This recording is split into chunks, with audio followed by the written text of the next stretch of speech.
আসসালামু আলাইকুম। সবাই কেমন আছেন? আশা করি সবাই ভালো আছেন। আজকে আমি রান্না করব সিম আলু। ছয় সাতটা সিম এরকম করে কেটে নিয়েছি তরকারির জন্য, আর মাঝারি সাইজের একটা আলু পুরো কেটে নিয়েছি লম্বা করে, আর একটা টমেটো নিয়েছি। মাছগুলো ভেজে নিয়েছি, ঠিক আছে। মাছ দিয়ে রান্না সিম আলু টমেটো বড় মাছের ঝোল রান্না করব। এখানে প্রথমে এই যে ফ্রাই প্যান বসিয়ে দিয়েছি, তেলও দিয়ে দিয়েছি, পেঁয়াজ কুচি দিয়ে দিলাম দুইটা পেঁয়াজ কুচি দিয়ে দিলাম, তারপরে অল্প কিছুটা রসুন কুচি দিয়ে দিলাম, 5টা কাঁচামরিচ দিয়ে এখন পেঁয়াজ রসুন তেলের সাথে 1 মিনিট ভেজে নিব।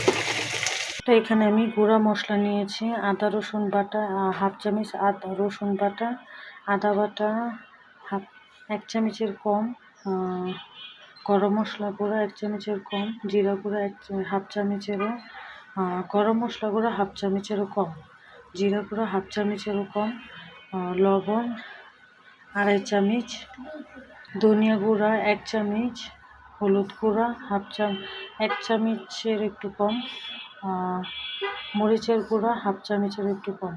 আমি পানি দিয়ে দিলাম। এখন মশলাগুলো একটু হালকা গুলিয়ে নিব, পানির সাথে গুলিয়ে পানিটা দিয়ে দিচ্ছি গোলানো মশলাগুলো, নেড়ে চেড়ে মিশিয়ে নেব। পেঁয়াজ রসুন কাঁচামরিচের সাথে গুলিয়ে যে মশলাগুলো দিয়ে দিচ্ছি, আদা রসুন মরিচ এগুলো সব একসাথে গুলিয়ে 1 মিনিট মাংস কষিয়ে নিব, ঠিক আছে। মশলাগুলো নেড়ে চেড়ে 1 মিনিট কষিয়ে নিব। তো তেল মশলাগুলো কষিয়ে নিয়ে এখন দিয়ে দিচ্ছি কেটে রাখা সিম আলু টমেটো, এগুলো এখন মশলাগুলোর সাথে নেড়ে চেড়ে মিশিয়ে কষিয়ে নিব, ভালো করে নাড়িয়ে কষিয়ে নেব, ঠিক আছে। তেল মশলা পেঁয়াজের সাথে মিলিয়ে সিম আলু টমেটো এখন ভালো নেড়ে চেড়ে সাথে মিশিয়ে ঢেকে দিলাম। চুলার আঁচ একদম লোতে থাকবে। 2-3 মিনিট পরে ফিরে আসছি। এখন নেড়ে চেড়ে একটু মিশিয়ে নেব, তখন ঢেকে কষিয়ে নিয়েছি। তো এখন বেশ কিছু পরিমাণ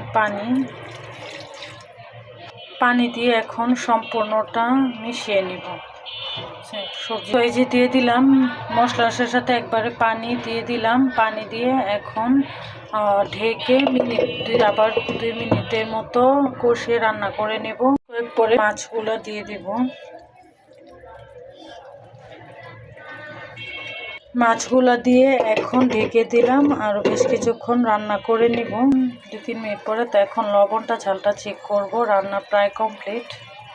লবণ ঝাল চেক করেছি, লবণ 1/2 চামচ পরিমাণ দিয়েছি, মরিচটাও দিয়ে দিয়েছি 1/2 চামচেরও কিছুটা কম জন্য। তো এখন আবার একটু ঢেকে দেব, রান্না করে নেব আরও 2-1 মিনিট।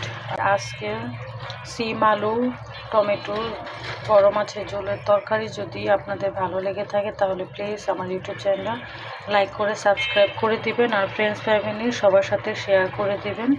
ভালো থাকবেন। আসসালামু আলাইকুম। রান্নাটা যে কমপ্লিট, কত সুন্দর হয়েছে মাশাআল্লাহ, দেখতে কত লোভনীয়, আর খেতে অনেক টেস্টি হয়েছে, মজা হয়েছে। আপনার বাসায় রান্না করে ট্রাই করে দেখবেন। ভালো থাকেন। আসসালামু আলাইকুম।